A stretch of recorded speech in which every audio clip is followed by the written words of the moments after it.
সামৰণি পৰিল বৰহমপুৰ শ্বহীদ স্মৃতি আদৰ্শ উচ্চতৰ মাধ্যমিক বিদ্যালয়ৰ মহাৰজত জয়ন্তী অনুষ্ঠানৰ অসমৰ বাৰেৰহণীয়া কৃষ্টি সংস্কৃতি জিলিকিল সামৰণি অনুষ্ঠানৰ শোভাযাত্ৰাত।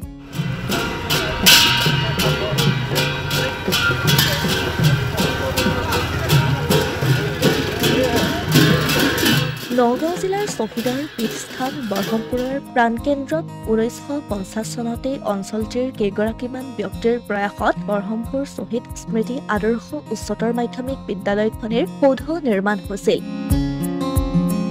জন্ম লগ্নৰে পৰা প্ৰকৃত মানৱ সম্পদ সৃষ্টিৰে জাতি তথা দেশৰ প্ৰতি অনবদ্য সেৱা আগবঢ়াই আহিছে এই অনুষ্ঠানে। বিগত বৰ্ষৰ জানুৱাৰী মাহত বিদ্যালয়খনে গৌৰৱ উজ্জ্বল ৭৫তম বৰ্ষত পদাৰ্পণ কৰিছিল আৰু সামৰণি অনুষ্ঠানটি শনিবাৰৰ পৰা দুদিনীয়া বৰ্ণাঢ্য কাৰ্যসূচীৰে অনুষ্ঠিত হৈছে।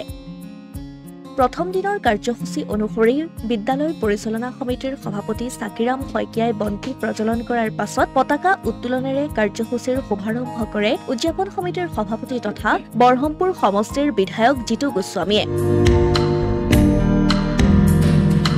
ইয়াৰ পাছতেই বৰহমপুৰৰ 4গৰাকী বীৰ শ্বহীদৰ বেদীত স্মৃতি তৰ্পণ, বিদ্যালয়ৰ চৌহদত থকা জাতীয় শ্বহীদ বেদীত বন্তি প্ৰজ্বলন আৰু বিদ্যালয়ৰ প্ৰতিষ্ঠাপকৰ প্ৰতিমূৰ্তিত পুষ্পাঞ্জলি আৰু মাল্য প্ৰদান অনুষ্ঠান সম্পন্ন হয়।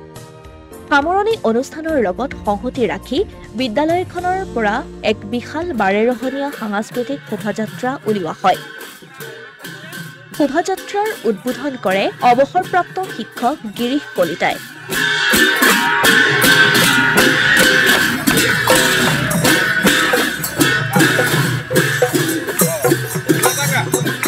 উল্লেখ্য যে বিয়লি সাংস্কৃতিক অনুষ্ঠান অনুষ্ঠিত হোৱাৰ পাছত সন্ধিয়া বন্তি প্ৰজ্বলন কৰা হ'ব। ইপিনে দেওবাৰৰ দিনটোত সতীৰ্থ সন্মিলন অনুষ্ঠান, মুকলি সভা, ৰজত জয়ন্তী উপলক্ষে প্ৰকাশ কৰা স্মৃতিগ্ৰন্থও উন্মোচন কৰা হ'ব। 1950 চনতে এই অঞ্চলৰ কিছু শিক্ষানুগী ৰাইজৰ প্ৰেৰণাত এই বিদ্যালয়খনে গঢ় লৈ উঠিছিলে। আজি 75 বছৰ গৰাকী 76 বছৰত ভৰি দিলে। গতিকে এই মহান অনুষ্ঠানটোত আমি কৰ্মৰত হ'বলৈ পাই আনন্দিত হৈছোঁ। অসমীয়া প্ৰতিদিন ডিজিটেল সংবাদ বৰহমপুৰ।